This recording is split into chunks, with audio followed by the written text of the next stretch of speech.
အာယူပရိသတ်ဆိုရင်မဖြစ်မနေကြည့်ကိုကြည်တင်တဲ့ K-drama ၅ကားအားလုံးပဲမင်္ဂလာပါပရိသတ်တို့ရဲ့အသေးကျော်နိုင်ငံကျော်အဆိုတော်လေးအာယူဟာတချင်းဆိုယုံတင်တာမကပဲတရုတ်ဆောင်ပိုင်းမှာလည်းပါရမီရှင်တယောက်ဆိုတာညင်းလို့မရပါဘူးဒီနေ့မှာတော့အာယူပရိသတ်ဆိုရင်မဖြစ်မနေကြည့်ကိုကြည်တင်တဲ့ K-drama ၅ကားကိုပြောပြပေးသွားပါမယ်ကဲဘာတွေဖြစ်မလဲကြည့်လိုက်ရအောင်နံပါတ်1 Dream High 2011ပထမဆုံးကားကတော့အာယူရဲ့မင်းသမီးဘဝအစပျိုးခဲ့တဲ့ Dream High ပါဒီကားထဲမှာအာယူကဝဝကစ်ကစ်နဲ့တချင်းဆိုတာအယံဝါဒနာပါတယ်ကောင်မလေးကင်ဖျူဆွတ်အဖြစ်တရုပ်ဆောင်ထားတာပါကောင်မလေးရဲ့ချစ်စရာကောင်းတဲ့စူးစမ်းမှုတွေကိုမြင်ရမှာဖြစ်ပြီးသူ့ရဲ့ဖြူစင်တဲ့အလှတရားကိုစပြီးခန်းစားရမယ်ကားလေးပဲဖြစ်ပါတယ်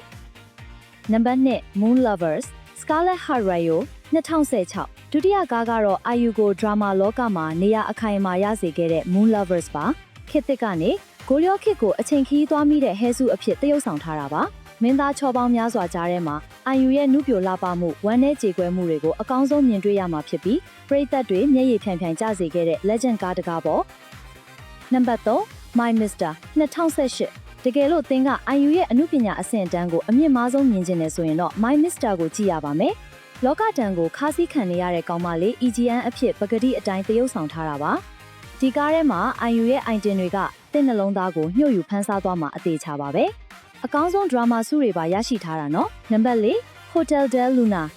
2019နောက်တကားကတော့အဝတ်စားဖက်ရှင်နဲ့တင်ကြည့်ရတာတန်နေတဲ့ Hotel del Luna ပါအနှစ်1000ကျော်တရဲဟိုတယ်ကိုပိုင်ဆိုင်ထားတဲ့စိတ်တဆဆန်ဆန်ဇန်နာနာမင်းသမီးဂျမ်မန်ဝေါ်အဖြစ်တရုပ်ဆောင်ထားတာပါအာယူရဲ့ Gorilla ဆန်ဆန်ဖက်ရှင်အမိုက်စားတွေနဲ့ဆွဲဆောင်မှုအပြည့်ရှိတဲ့တရုပ်ဆောင်ချက်တွေကိုဒီကားမှာအဝကြည့်ရှုနိုင်ပါတယ်နံပါတ်5 The Producers 2015နောက်ဆုံးကားကတော့မာနခဲ K-pop star အဖြစ်တရုပ်ဆောင်ထားတဲ့ The Producers ပါအပြင်က IU ရဲ့တကယ် superstar ဘဝနဲ့ခက်ဆင်ဆင်တူပြီးအေးဆက်ဆက်နိုင်ပေမဲ့ရင်ထဲမှာနူညံတဲ့စင်ဒီအဖြစ်တရုပ်ဆောင်ထားတာမို့ပေါ့ပေါ့ပါပါနဲ့ချစ်စရာကောင်းတဲ့ IU ကိုမြင်တွေ့ရမှာပါကဲပရိသတ်တို့ရောဒီ၅ကားတွေကဘယ်နှကားကြည့်ပြီးသွားပြီလဲဘယ်ကားကိုအကြိုက်ဆုံးလဲဆိုတာ comment မှာပြောခဲ့အောင်နော်အခုလိုစိတ်ဝင်စားစရာအကြောင်းအရာတွေကိုအမြဲကြည့်ဖို့ page လေးကိုလည်း like and follow လုပ်ထားဖို့မမေ့နဲ့အောင်နော်အားလုံးပဲတာယာတဲ့နေ့လေးဖြစ်ပါစေ။